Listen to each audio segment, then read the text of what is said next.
शमोदमस्तपः शौचं क्षान्तिरार्जवमेव वच ज्ञानं विज्ञानमास्तिक्यं ब्रह्म कर्म स्वभावजम्।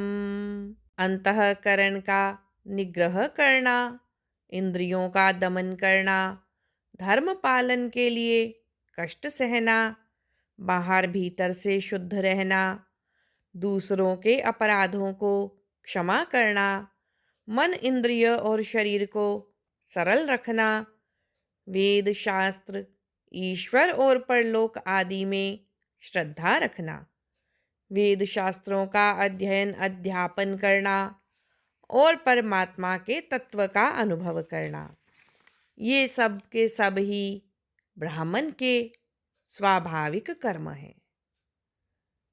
जय श्री कृष्ण।